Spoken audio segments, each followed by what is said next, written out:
So, we have a very high entropy situation unfolding at U.S. Southern Command.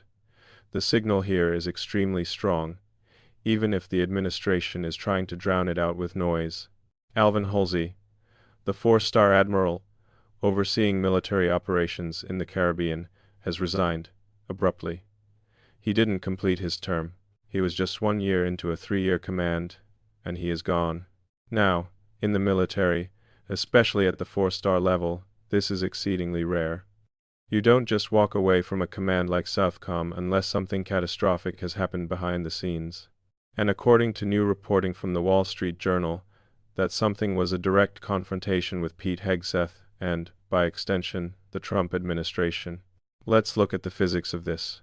You have a newly appointed admiral stepping down.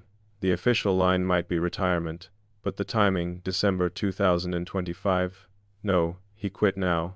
He was forced out. And the reason appears to be that he stood up to an order that many legal experts, and frankly, many people with common sense, would classify as a war crime. Here is the context. Back in September, the U.S. military carried out strikes on suspected drug smuggling boats in the Caribbean. The operation was publicly framed as part of a campaign against narco-trafficking. Standard stuff, right? Kinetic action against bad guys. But the details that have emerged are disturbing. The first strike reportedly disabled the boat, but failed to kill everyone on board. There were survivors clinging to the wreckage. They were in the water. They were shipwrecked. And then, a second follow-up strike was ordered. The alleged command, kill everybody. Now, under the DoD manual for abiding by the laws of armed conflict, attacking a shipwreck is specifically listed as an impermissible action. It is illegal. If you are a sailor in the water, clinging to debris, you are hors de combat. You are out of the fight. You cannot be targeted. Admiral Halsey, according to reporting, raised his hand. He raised objections about the murky legal authority. He questioned whether they should be striking survivors. He questioned the moral and legal price of obedience. And the response from Pete Hegseth was brutal. Hegseth reportedly told Admiral Halsey, "You're either on the team or you're not. When you get an order, you move out fast and don't ask questions." Think about that. Don't ask questions.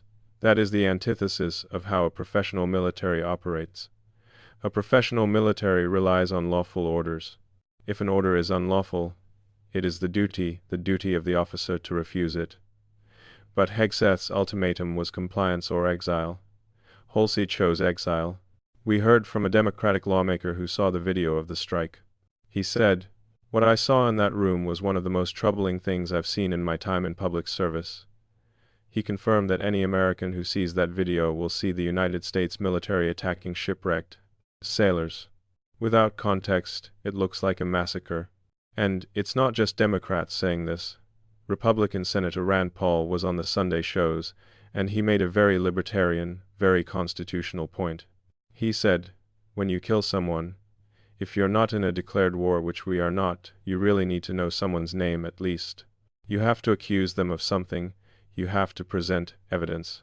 Paul pointed out that if these individuals were captured, tried, and convicted of drug trafficking, they wouldn't be subject to capital punishment.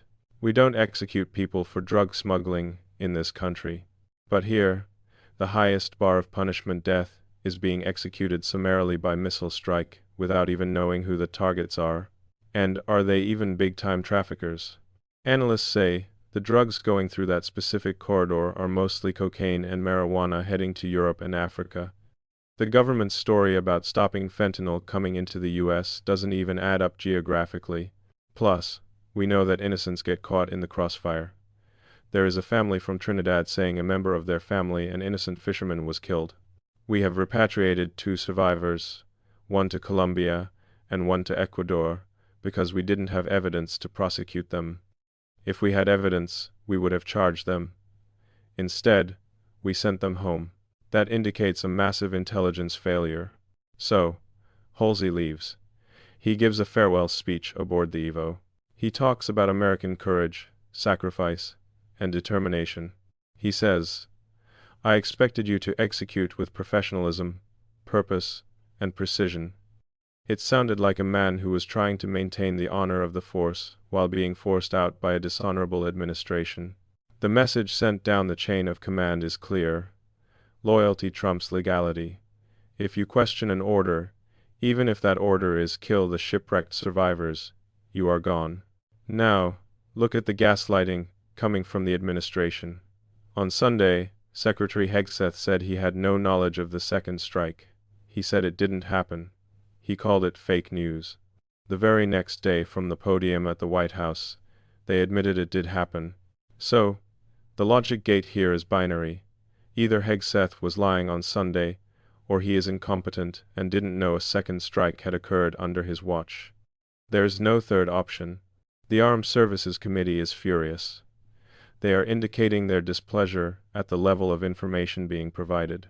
There are provisions in the National Defense Authorization Act being heightened specifically because the Pentagon is failing to provide required information. They are hiding the data. This is why you are seeing this unprecedented video from veterans in Congress. Senator Mark Kelly, Rep. Jason Crow, Senator Alyssa Slotkin, former Navy, former CIA, former Army Rangers. They released a joint message speaking directly to members of the military and the intelligence community. They said, "We know you are under enormous stress and pressure right now. Americans trust their military, but that trust is at risk." They explicitly stated, "This administration is pitting our uniformed military and intelligence community professionals against American citizens like us. You all swore an oath to protect and defend the Constitution." That is a heavy message. It's a call to remember the oath.